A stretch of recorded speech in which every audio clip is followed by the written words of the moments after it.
Welcome everyone, and welcome back to Reboot the Root, where we're continuing to question the answers on our journey to truth here in our journey in Hebrew roots, but ultimately it is the journey towards Yeshua in our relationship with him by using his word that he's given us, because Yeshua is the word.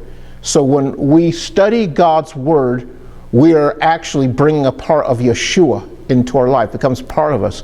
And part of his word that we need is studying our subject that we are in, which is Hebrew. This is a Hebrew class to learn very basic Hebrew. And so the name of the series is aptly named Excuse My Hebrew, okay?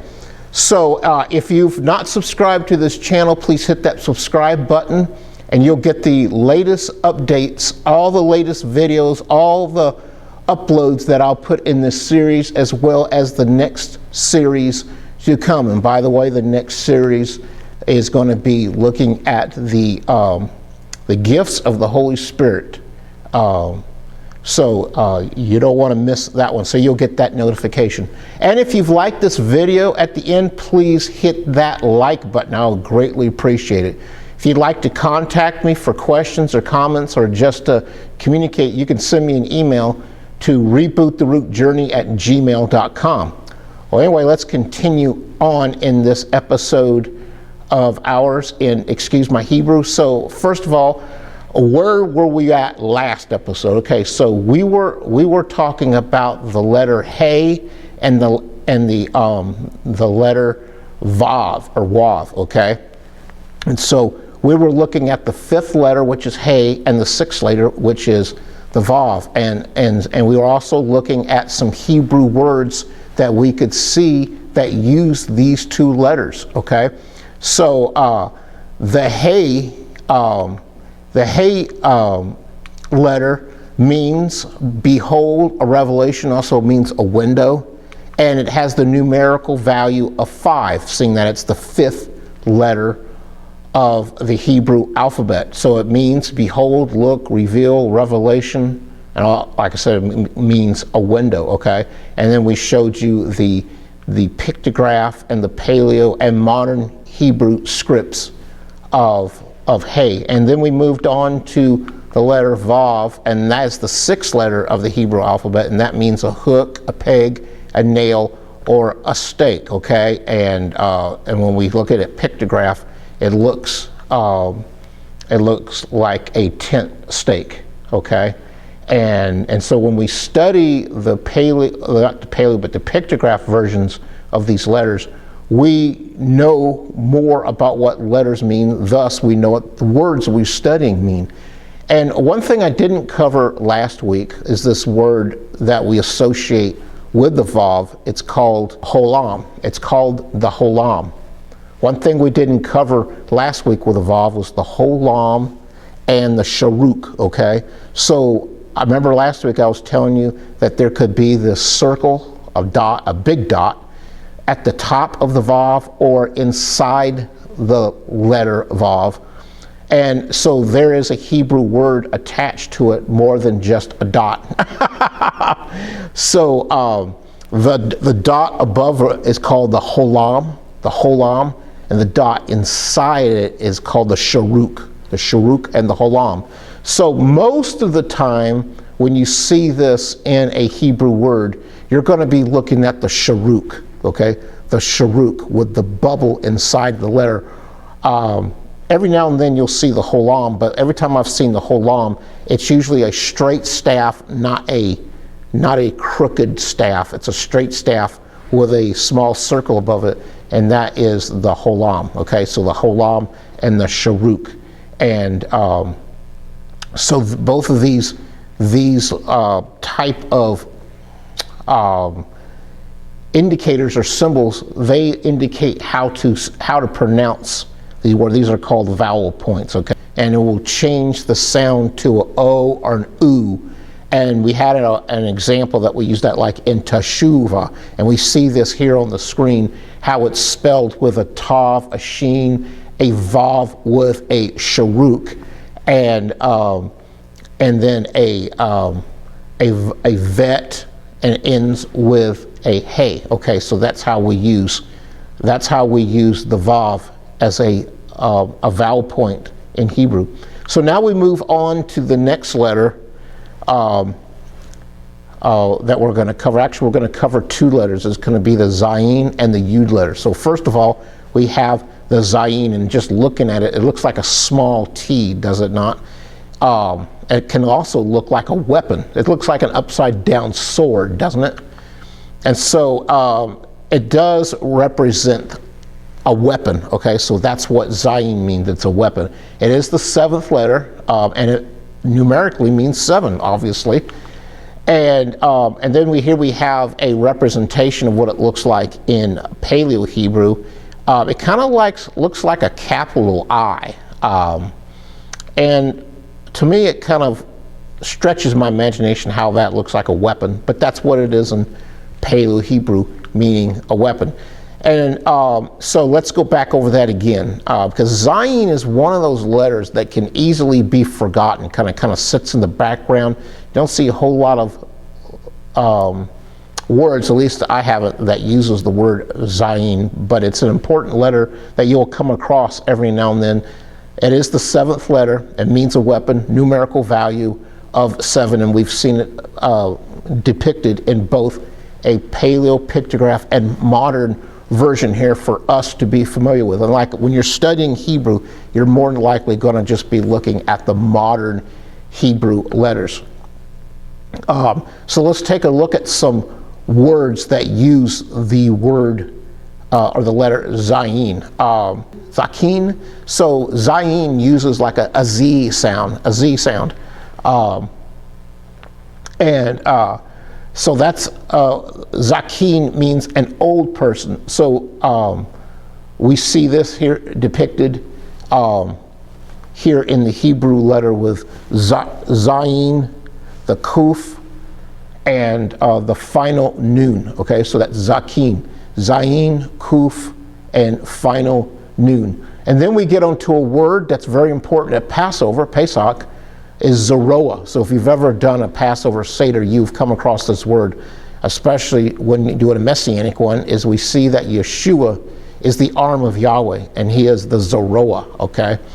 And so that uses the Zayin, the Resh, the Vav, and the Ayin, okay? And then another one that we might use in studying the scriptures is Zerah, seed. And we'll come across this in different Torah portions.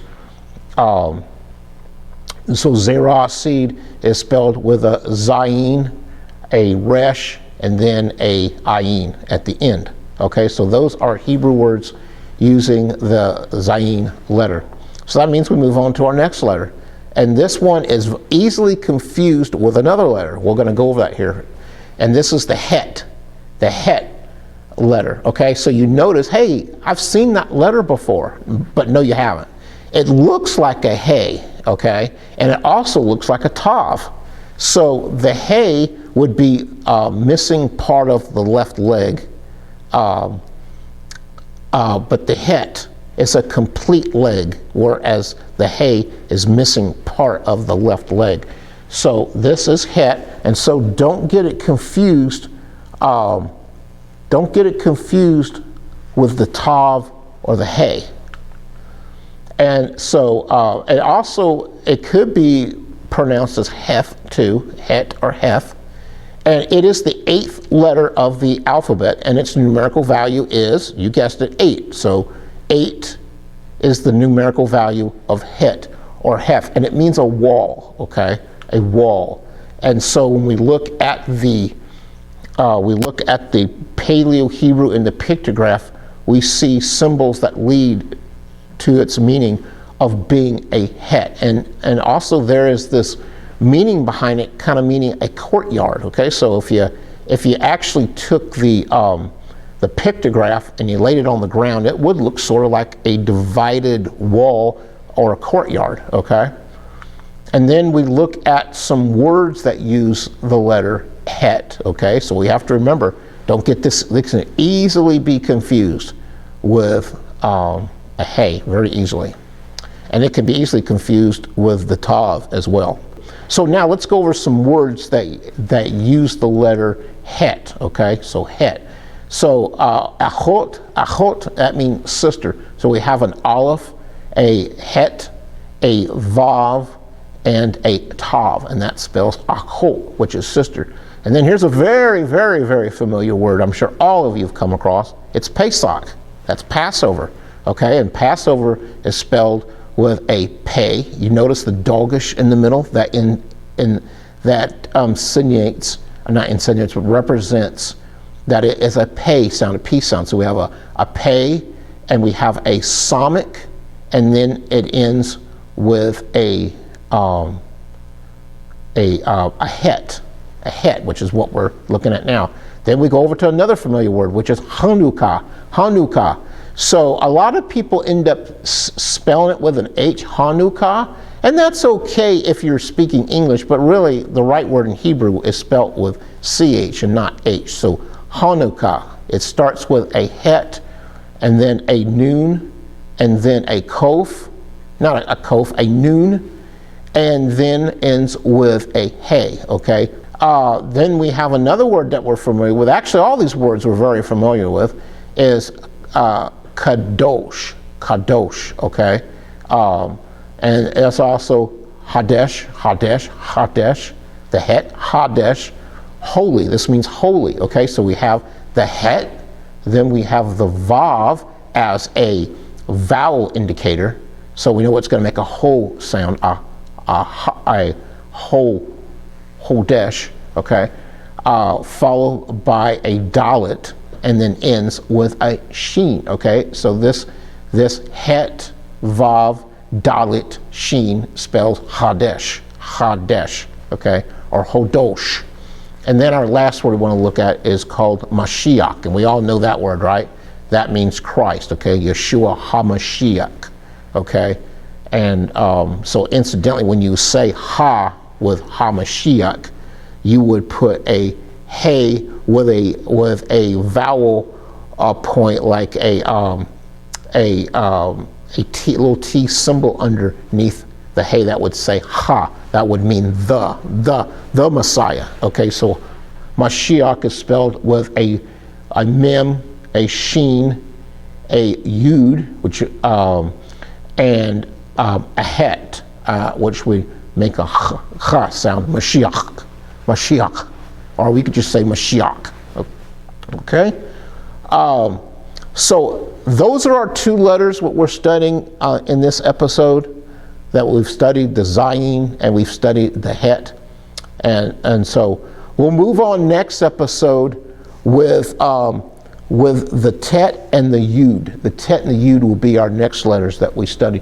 But for now, this is all the time we have for Excuse My Hebrew. Thank you for watching. If you would like to share this video with others, please copy the URL address on this site. Off this video and post it to your social media and share it with your friends. And if you've liked this video, please hit that like button and put a comment in the section below of how much you're enjoying, or if you have any questions or you have any comments, or if you saw that I was incorrect in your way, please leave me a comment. I'm so glad to have you join me here on this episode of Excuse My Hebrew. We'll look forward to seeing you next time, and I'll leave you with a blessing. May the Lord bless you and keep you. Lord, make his face to shine upon you. May the Lord lift up his countenance upon you and give you shalom. So that I leave you with shalom.